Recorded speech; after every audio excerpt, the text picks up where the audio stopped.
Good morning my dear students, welcome to Quick Zoology NEET channel. இந்த கிளாஸ்ல நம்ம என்ன படிக்க போறோம் அப்படின்னா tRNA அத பத்தின ஸ்ட்ரக்சரை பத்தி நம்ம படிக்க போறோம். Before we enter into the topic, we must know the function of tRNA. இந்த ரெண்டு ஃபங்க்ஷன் இருக்குங்க. It picks up amino acid from cytoplasm and it reads specific codes on mRNA. இந்த mRNAல இருக்கக்கூடிய specific codes ஒரு ஆன்டிகோடான் வச்சு read பண்ணி என்ன amino acid அப்படிங்கறத சைட்டோபிளாசத்துல இருந்து எடுக்குது. ஸோ இது ஒரு வெஹிக்கிளாக இருக்குது. Hence it is called adapter molecule அப்படின்னு சொல்கிறோம்.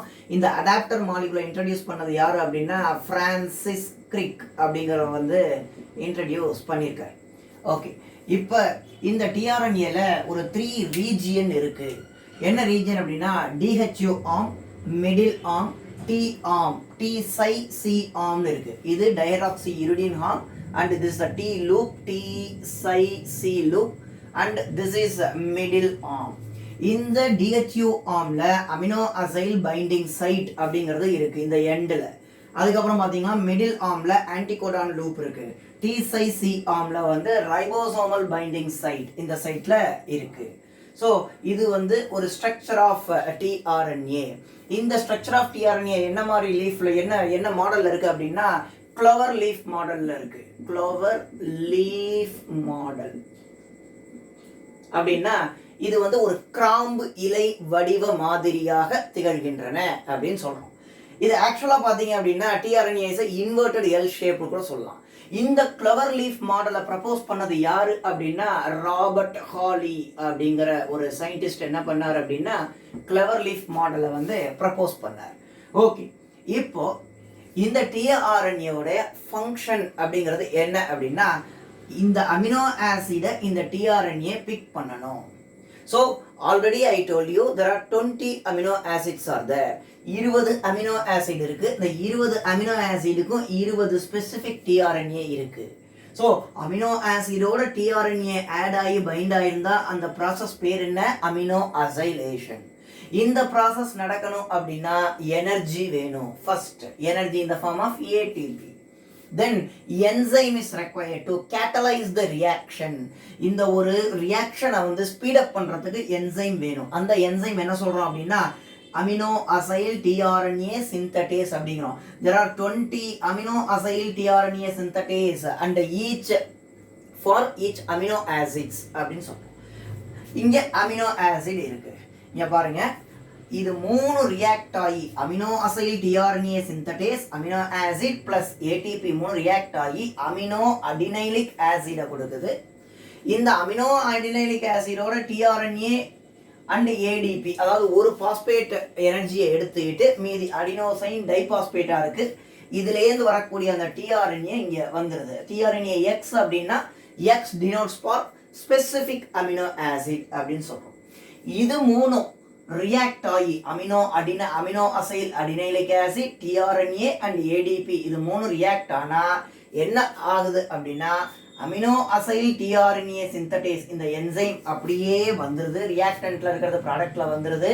Charged tRNA. Charged tRNA is nothing but tRNA with amino acid.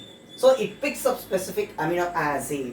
Then AMP is nothing but adenosine monophosphate. இருக்கக்கூடிய 3 பாஸ்பேட்ல 2 பாஸ்பேட் பாண்ட் வந்து broken ஆகி அதோட எனர்ஜியை வந்து use பண்ணிக்குது.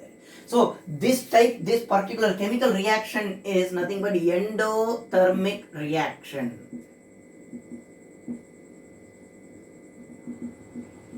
So energy is absorbed by the system to continue the process called amino acylation அப்படின்னு சொல்றோம்.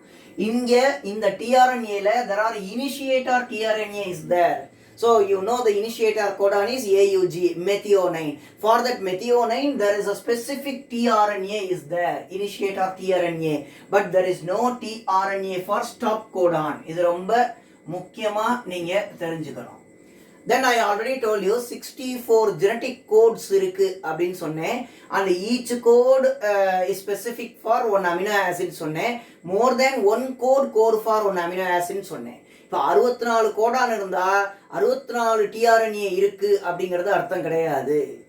இப்போ என்ன அப்படின்னா இங்க பாருங்க, there is one hypothesis called Ubel hypothesis. இந்த ஊபல் ஹைபோதசிஸ் என்ன சொல்லுது அப்படின்னா இப்போ இங்கே இந்த டிஆர்என்ஏ இருக்கு. நார்மல் பேரிங்ல என்ன அப்படின்னா எம்ஆர்என்ஏல சியூசி இருக்கு. ஸோ இந்த mRNA it decodes the information in the mRNA. So this tRNA decodes the information in mRNA. அப்போ ஆன்டிகோடான் லூப்ல என்ன இருக்கு? GAG இருக்கு. இப்படி இருந்தா இது normal pairing. Suppose the wobble pairing அப்படின்னா GAG இருக்கு, CUU இருக்கு. CUCன்னு அந்த பேஸ் பேரிங்ல வரணும். ஆனா என்ன அப்படின்னா CUUன்னு ஒன்று தப்பா ஒன்று காமிச்சிருது.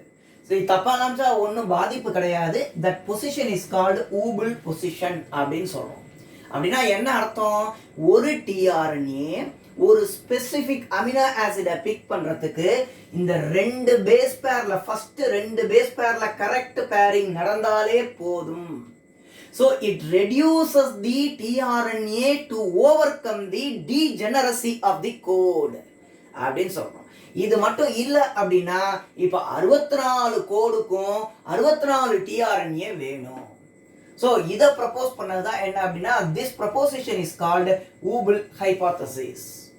So this is what about the transfer RNA. That means the entire structure and detail about tRNA. I hope you understood the concept, and next class we will study about the translation. Thank you.